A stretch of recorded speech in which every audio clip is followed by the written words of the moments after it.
Hey there, comic colleagues and superhero supporters. Did you know that the Living Tribunal has an elite group of agents that are chosen to enact its universal law? Did you know that She-Hulk is one of them and is actually one of the most necessary? Well, if you didn't know, let me tell you about it. Today we'll be covering events from She-Hulk 2004, issues 7 and 8, as well as She-Hulk 2005, issue 12. We begin our lawful legend with the day-to-day dealings of Jen Walters, also known as She-Hulk. While talking with her boss, Holden Holloway, they are interrupted when a vibrant purple light suddenly appears in the office. From this majestic aura, three figures appear. They introduce themselves as the Magistrati, judges, jurors, and advocates of the universe. They go on further to explain that they are there to offer someone in the room a position in the Magistrati. At first, Holloway believes that he is being called to action and immediately accepts the offer. But the figures correct him and claim that they are here to offer the position to She-Hulk. Although she is skeptical, Jen ultimately decides to take them up on their offer.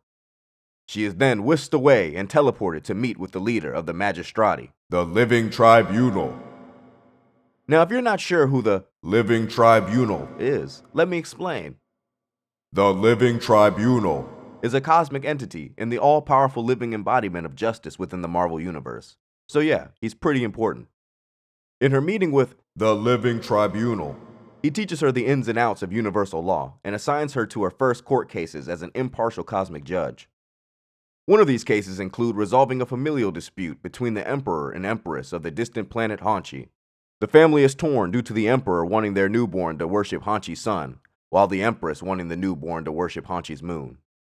Our Jade judge resolves this debacle by proposing that the baby should be cut in half, and to her surprise, it works perfectly. Another problem that is resolved during Shulky's proceedings is the case of the Watchers. In this case, a race of recluses that kept their presence a secret since time originated has recently been discovered by the Watcher Kier. They are angered by their discovery and refuse to be watched or recorded. And if you know anything about the Watchers, you know that they see and record the total history of the cosmos. She-Hulk resolves this matter by proposing that Kier take on an oath of silence and banning him from the Great Gathering, a meeting where Watchers come to share their recorded information. That way, Kier can still watch that part of the cosmos, and the recluses can be hidden. Once they agree, Kier's mouth is completely erased, and both parties exit, some more satisfied than others.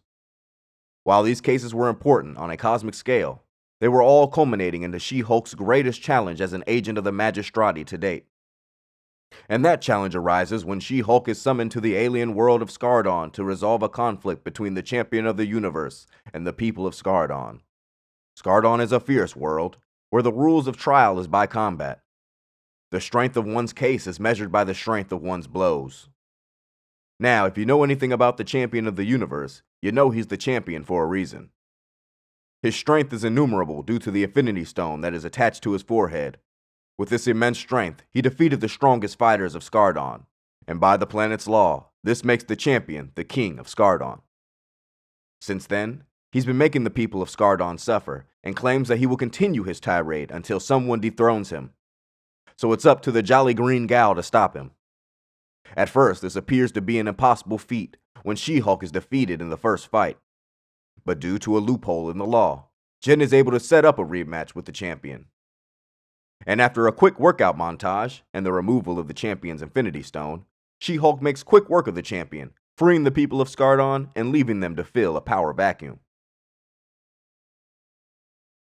This then brings us to the final time that She-Hulk is called on by the Magistrati to resolve a conflict. This cosmic conflict occurs in She-Hulk Volume 2, Issue 12. It begins when a court reporter of the Magistrati, Z9, interrupts a fight between She-Hulk and her werewolf husband.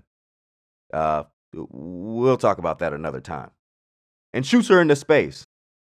When She-Hulk is told that she will be an impartial observer for a case involving Star Fox, she strongly declines the job, claiming that she could not be impartial when it came to Star Fox. This causes The Living Tribunal to make an entrance. The Tribunal reminds the young agent that she took an oath and that her history with Star Fox is unimportant.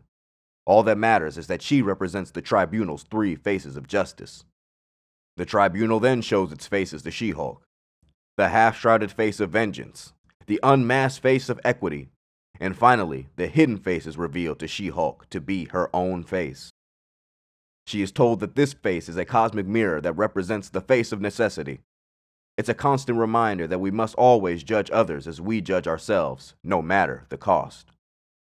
Once She-Hulk sees the light, Z9 whisks her away to Titan, where she will face her most formidable case yet for the freedom of Star Fox. I hope you all enjoyed the video. Come back next week for the exciting conclusion of She-Hulk's exploits as a Magistrati agent. If you did enjoy, give the video a like and comment. And also, be sure to subscribe for more comic coverage.